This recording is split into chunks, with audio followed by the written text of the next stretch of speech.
अस्सलाम वालेकुम।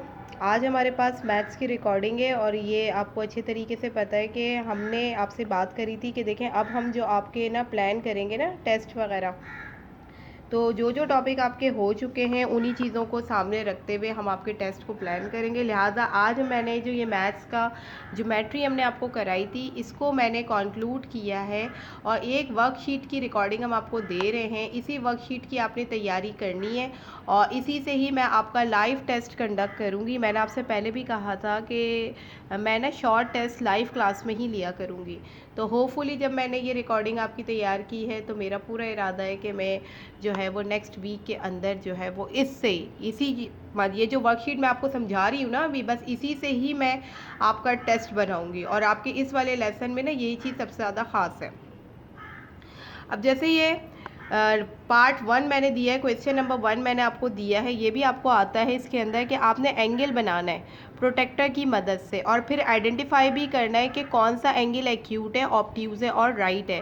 तो these are the different angles. First of all आपने प्रोटेक्टर की मदद से इसको बनाना है, सही है। बनाने के बाद आपने क्या करना है, लिखना भी है कि इसमें ऑब्ट्यूज़ कौन सा है, क्यूट कौन सा है और राइट कौन सा है। इसके बाद नंबर 2 देखिएगा आपके पास। नंबर 2 मैंने आपको एरिया ऑफ ट्रायंगल निकालना सिखाया था, सही है। साथ ही साथ मैंने आपको ये भी बताया था कि आपको ये भी पता होना चाहिए कि जब आप ट्रायंगल का एरिया निकालते हैं, सही है ना, तो ट्रायंगल का मतलब होता है 3 लाइंस।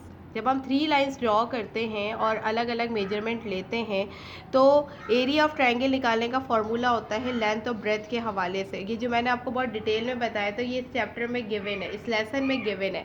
तो जब आप ये वाली वर्कशीट लेके बैठे तो आप अपने सामने ये वाला लेसन भी रखिएगा ताकि आपको ये सवाल करना प्रॉब्लम ना करे और आपको इनके बारे में तमाम तर चीज़ें पता हों।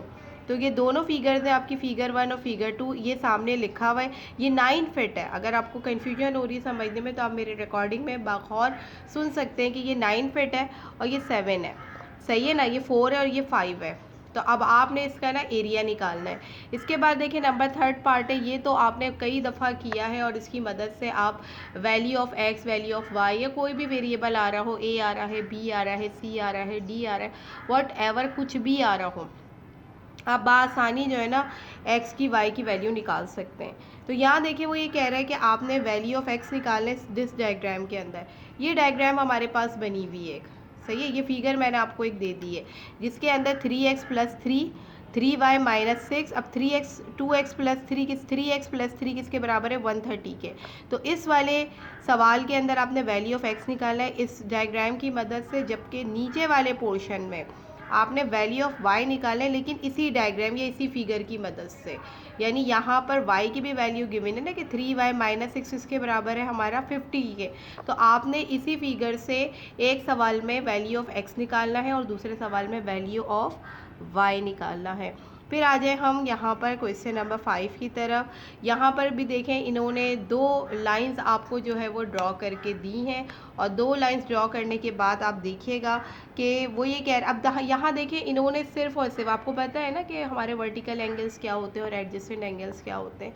तो एक एक्चुअली यहाँ पे इन्होंने अपोजिट एंगल दे दिए कि 2x + 4 किसके बराबर है, 100 के। अब आप बआसानी यहाँ से ना वैल्यू ऑफ x निकाल सकते हैं। तो ये भी आप जो है वो करके रखेंगे। यानी एक्चुअली आज की रिकॉर्डिंग देने का मतलब यही है और इसका मैं एक इमेज भी आपको शेयर कर दूँगी कि आपने ना इसको सॉल्व करना है बैठ के, क्योंकि ये पूरा चैप्टर का, पूरे लेसन का कंक्लूजन है, सही। तो अमूमन ये होता है क्योंकि मुझे आइडिया है कि जब मैं आपकी प्रिपरेशन भी करवा रही थी तो ज्योमेट्री में आप थोड़े से कंफ्यूज हो जाते थे। तो इसी वजह से इसके जितने भी इस लेसन में से जो जो सवाल आपके एग्ज़ाम का पोर्शन कवर कर सकते हैं उन सवालों की एक वर्कशीट हमने डिज़ाइन की है। तो आप इस रिकॉर्डिंग को सुनते हुए इसकी डायरेक्शन को फॉलो करते हुए इस वर्कशीट को सॉल्व करेंगे। आपके पास छुट्टी आ रही है, सही है ना, तो आपके लिए कोई इतना बड़ा मुश्किल काम नहीं है। आप थोड़ा थोड़ा करके करें और आप मुझे ये सेंड कर दीजिएगा, क्योंकि मैं इसी की ही मदद से आपका जो है वो टेस्ट जो है वो डिज़ाइन करूँगी। इसके बाद देखिए नंबर 6 पे आ जाइए। वो कह रहे हैं refer to the diagram at the right. जो राइट में ये वाली डायग्राम आपकी बनी हुई है, आइडेंटिफाई करना है आपको each angle pair as a adjacent, vertical और अनदर। ये पेयर दिया हुआ है ना, जैसे नंबर 1 है, एंगल 4 एंड एंगल 6। अब डायग्राम ये है। अब मैंने ना इसको थोड़ा सा चेंज कर दिया। मैंने ना इसके अंदर मज़ीद एंगल ले लिए। आपकी बुक के अंदर तो 6 तक थे, 1 2 3 4 5 6, मैंने 7 8 2 एंगल्स मज़ीद ले लिए। आप लाइन बनाते जाओ, आपके एंगल्स बनते जाएंगे। तो अगर आपको कॉन्सेप्ट पता होगा कि भाई एडजेसेंट एंगल क्या होते हैं, वर्टिकल एंगल क्या होते हैं, तो आप इन पेयर्स को क्लियरली आइडेंटिफाई कर सकते हो कि यार एंगल 7 और एंगल 8 क्या है। टीचर ने पढ़ाया हुआ है हमें कि एडजेसेंट और वर्टिकल क्या होता है। इसी तरह एंगल 3 और एंगल 4 ये भी एक पेयर है, ये क्या है, एडजेसेंट है या वर्टिकल है, समझ रहे हैं। तो आपने इसको आइडेंटिफाई करना है इस डायग्राम की मदद से। सही, नंबर 7 पार्ट देख लीजिए। इसके लिए ना आपको एक चीज़ समझना ज़रूरी है, वो ये कि देखिए मैं बार बार आपको समझाती हूँ कि sum of the angle is equals to 180 degree. कितने भी एंगल चाहे कितने भी हो, लेकिन हमेशा उसका सम किसके बराबर होगा, 180 डिग्री के बराबर होगा। तो यहाँ देखिए ये एक फिगर गिवन है, angle OLN and angle PLR are verticals angle. इन्होंने खुद ही बता दिया कि क्या है, वर्टिकल्स एंगल है। Select the value to complete the vertical, select the value to complete the equation to find the measure of angle MLO। अच्छा, अगर आपको यहाँ पे पढ़ने में या देखने में प्रॉब्लम हो रही है तो आपके बुक के पेज नंबर 542 के अंदर ये वाला क्वेश्चन गिवन है। तो आप अपनी बुक का भी सहारा ले सकते हैं कि अगर आपको यहाँ पे डायग्राम क्लियर नहीं हो रही हो।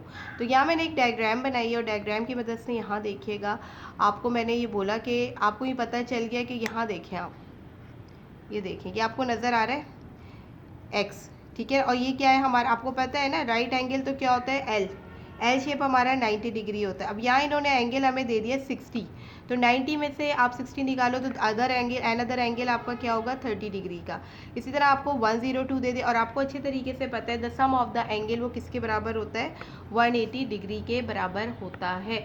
तो कहने का मतलब ये है कि अगर ये वाला सवाल आपको सुनने में थोड़ा सा प्रॉब्लम हो रहा हो तो आपको कोई परेशान होने की ज़रूरत नहीं है। आप अपने बुक को खोलिएगा, पेज नंबर 542 के ऊपर आपको वाज़े तौर पे ये क्वेश्चन मिल जाएगा।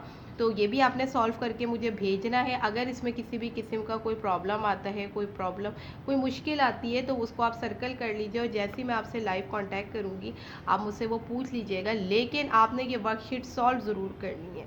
मैं बार बार आपको समझा रही हूँ कि मैं इसी से ही आपका टेस्ट लूँगी और फिर मैं अपने पास लिख दूंगी कि भाई मैंने इस लेसन को कवर कर दिया है, मैंने आपको सारे टॉपिक बता दिए, इसका टेस्ट भी हमने ले लिया। लिहाजा अब आपके स्कूल के अंदर कोई क्विज़ेज़ होते हैं, कुछ भी होता है, तो आपकी तैयारी बहुत वेल डन होनी चाहिए। ठीक है, इंशाल्लाह ये वीडियो आपकी स्पेशली वर्कशीट के हवाले से लेसन को जो है वो हमने कंक्लूड कर दिया। कोई भी मसला हो सर्कल कर लीजिए, लाइफ में हमसे पूछ लीजिएगा। आपसे नेक्स्ट वीडियो में मुलाकात होगी। जज़ाकल्लाह।